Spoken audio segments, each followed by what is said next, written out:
and today we're going to talk about the comparison between the white gold Rolex Daytona and the stainless steel Rolex Daytona, also known as the Panda, the latest edition with the ceramic bezel against the current precious metal blue dial edition.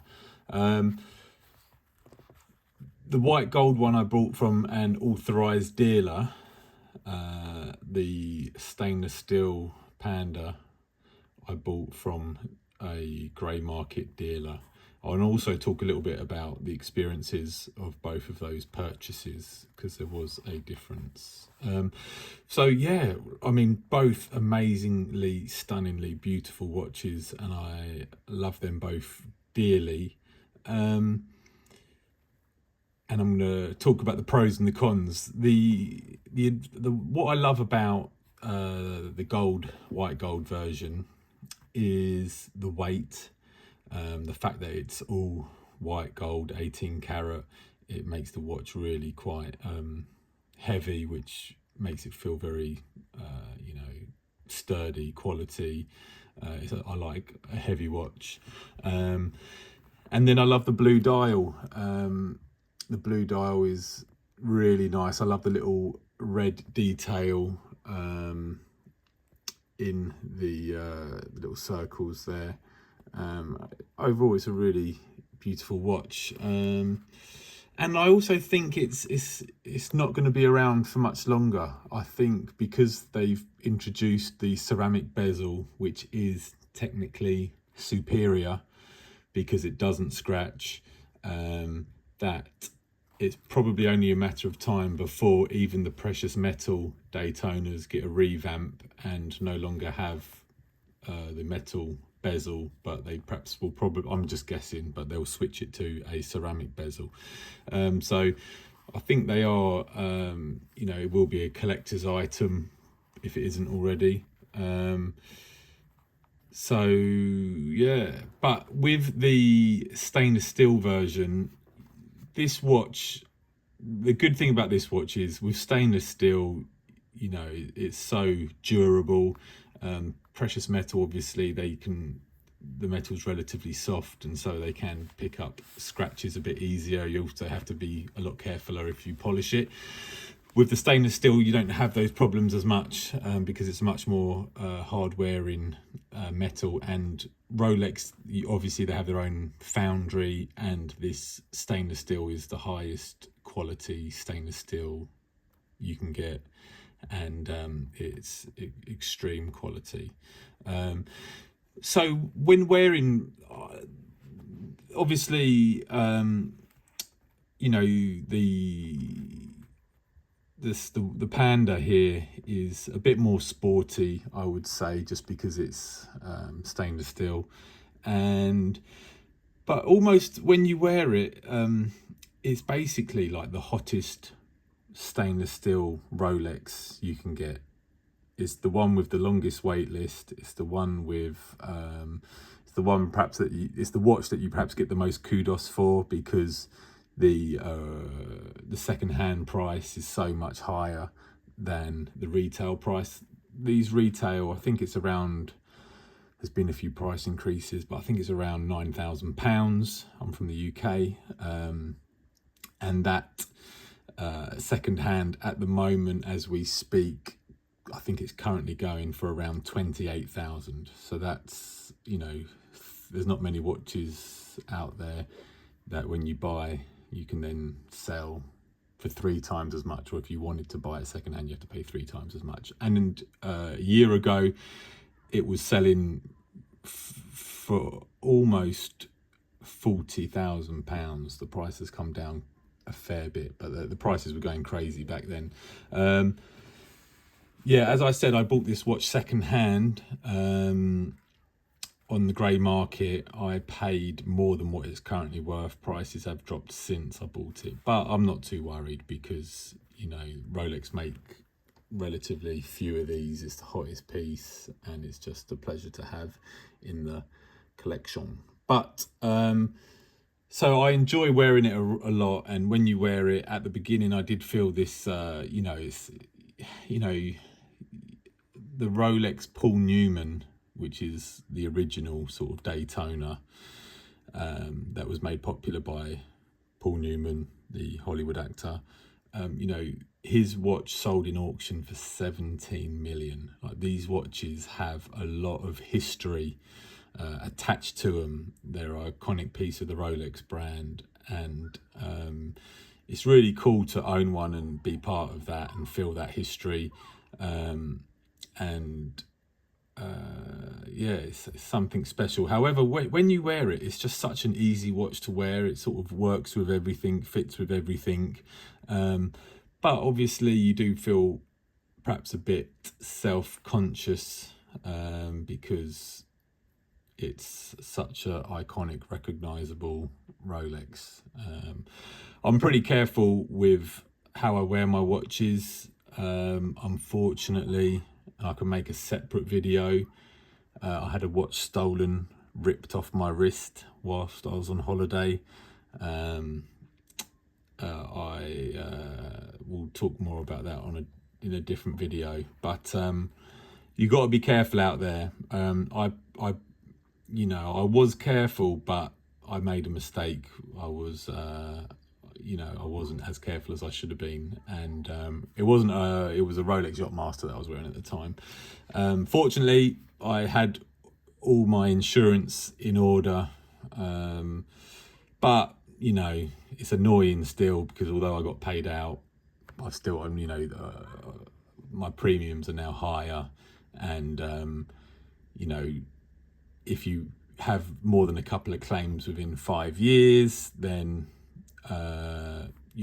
some companies may choose not to insure you, and things will get even harder. So I'm gonna have to be really careful to make sure nothing else gets stolen in the meantime. But I'll do a separate video all about that. I actually there's a video on Paul Thorpe's channel where I explain what happened, but I'll perhaps do my own video. But that's not deterred me from owning watches, from having watches. Just got to be more careful, time and a place for everything. And and I really do enjoy wearing these. And also, it's not, I don't see these as investments as such, but there's not many things you can treat yourself to that you get quite a bit of joy out of, that hold their value so well, or potentially go up a bit. So what I did want to talk about is the experiences with these. Bought the blue dial from the AD, and I bought this one from Grey Market.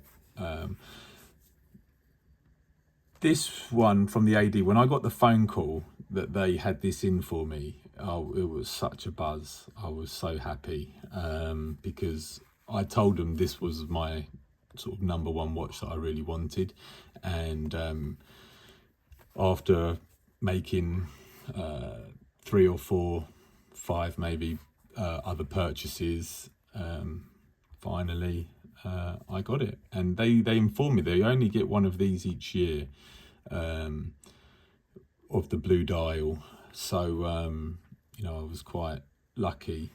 But yeah, it was a great experience. Came in, sat down, had a good chat, tried it on, got it measured out. They bring out the champagne and things like that, and very pleasurable experience. Now with this watch, I bought it from a second-hand dealer based in London. I'm not going to say their name. They've got a big Instagram account, and the experience was not so good. Now the reason why the experience was not so good is I went in, they were kind of busy at the time, so the sale felt quite rushed. Now when you're making a luxury purchase, you don't really want to feel rushed when you're buying it, especially when it's something like this. Also, I think the at the time when I bought it, the market was so hot that when things were coming in, they were going out straight away. So this came in and they were advertising this watch before they'd even received it. And I said, oh, I'd like it, not knowing that they hadn't received it yet. And then I get there and they had received the watch, but they said, we've not received the card yet. The person sent it separately. So I was like, okay, you know, not the end of the world. You know, I can wait a few days for that. But I literally ended up waiting a month for this card, to the point where I was starting to wonder whether there even was a card or if the card had been lost. And, you know, I would call them, you know, a week would go by, I hadn't heard anything. You know, apparently it was sent in the mail straight after, but a week would go by, I hadn't heard anything. And, you know, I just really wondered what was going on. And then when I did get the card, so I was really relieved when I got the card, super grateful. But I was so annoyed that it'd taken that long, because obviously, you know, when you buy something, you want your expectations to be met. And when they deliver below your expectations, like it not having a card, or you having to wait super long for a card, and you having the worry in your head for weeks whether or not you're actually ever going to get the card.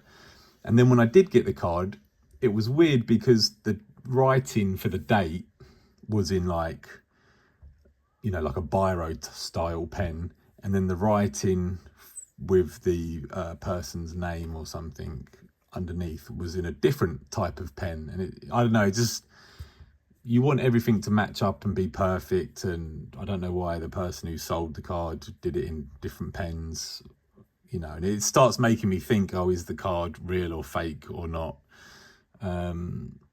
But I did take the watch to get checked out from a official valuer, and he, you know, certified that everything checks out. So, you know, but it's just annoying the wait. So if you are buying something, moral of the story is, maybe if it's not all there when you're buying it, maybe don't buy it. There's always another watch out there.